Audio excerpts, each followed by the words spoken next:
Hi అండి. నేను మీ సీత. ఎలా ఉన్నారండి అందరూ? బాగున్నారు కదా! నేనైతే చాలా బాగున్నానండి. మీరు కూడా బాగుండాలని మనస్ఫూర్తిగా కోరుకుంటున్నాను. ఫస్ట్ టైం నా వీడియో చూస్తుంటే ప్లీజ్ సబ్స్క్రైబ్.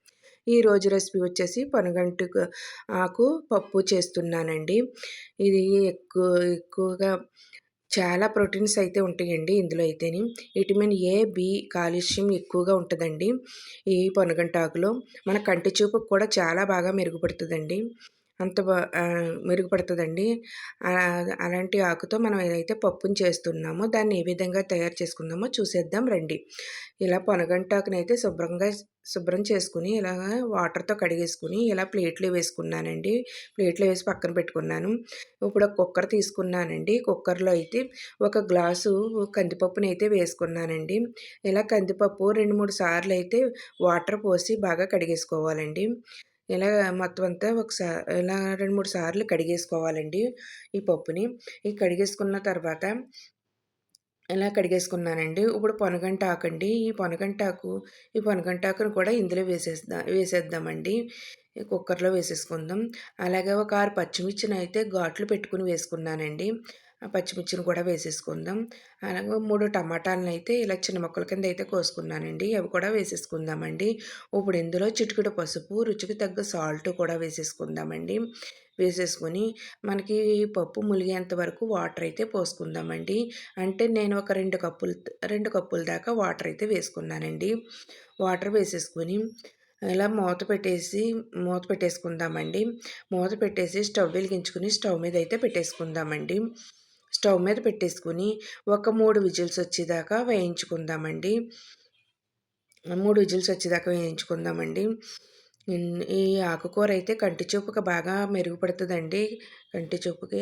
అలాగే కాల్షియం శాతం ఎక్కువగా ఉంటదండి. ప్రోటీన్స్ కూడా చాలా ఎక్కువగా ఉంటాయండి ఈ ఆకుకూరలో. ఈ ఆకుకూర అయితే ఈ పొనగంటాకైతే పల్లెటూరు సైడ్ అయితే ఎక్కువగా దొరుకుతాయండి. మన పొలాల గట్ల మీద గట్టా దొరుకుతూ ఉంటాయండి. మనకు సిటీలో అయితే కొనుక్కోవాలండి ఈ ఆకునైతేని. పల్లెటూరులో అయితే మనకి పొలాల్లోనే కాస్తా ఉంటాయండి. ఈ విధంగా అయితే 3 విజిల్స్ అయితే వేసినియండి. వేసిన తర్వాత ఒక ఆవిరంతా పోయిన తర్వాత మూత తీసి చూసుకుందామండి.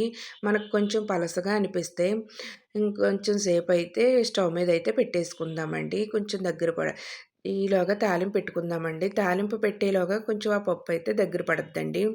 చూసారు కదా! ఇలాగా కడాయి పెట్టుకొని ఒక టేబుల్ స్పూన్ ఆయిల్ వేసుకున్నానండి. అలాగే ఎల్లుల్లిపాయ రబ్బలనైతే ఘాట్లు పెట్టుకొని వేసుకున్నానండి. ఇందులో ఒక అర టీ స్పూన్ ఆవాలు, అర టీ స్పూన్ జీలకర్ర, ఒక 4 ఎండుమిర్చి ముక్కలు చేసి వేసుకున్నానండి. ఒక రవ్వ కరివేపాకు వేసేసుకొని ఇలా తాలింపునైతే పెట్టేసుకున్నానండి. ఇలా తాలింపు అయిపోయిన తర్వాత మనకి పప్పు అయితే ఉడుకుతా ఉంది కదా! ఇందులో అయితే వేసేసుకోవాలండి. అలా వేసేసుకొని ఒకసారి కలిపేసుకోవాలండి. చూసారు కదా! ఎంతో టేస్టీగా ఉండే పొనగంటి ఆకు పప్పు రెడీ అయిపోయిందండి. చాలా టేస్టీగా అయితే ఉంటదండి. చాలా సింపుల్‌గా కూడా చేసుకోవచ్చు దీన్ని. చాలా సింపుల్‌గా చేసుకోవచ్చండి. చా మన కంటి చూపుకి కూడా చాలా బాగా ఉపయోగపడుద్దండి ఈ ఆకుకూర. వారంలో ఒకరోజైనా ఇలా పొనగంటాకు తీసుకుంటే చాలా మంచిదండి హెల్త్‌కి. అలాగే నా వీడియో నచ్చితే మీ ఫ్రెండ్స్‌కి, రిలేటివ్స్‌కి షేర్ చేయండి. వీడియో చూసి లైక్ చేయండి. ఈ రెసిపీని ట్రై చేసి నాకు కామెంట్‌లో చెప్పండి మీకు ఏ విధంగా వచ్చిందో. బాయ్ అండి. నెక్స్ట్ వీడియోలో కలుసుకుందాం.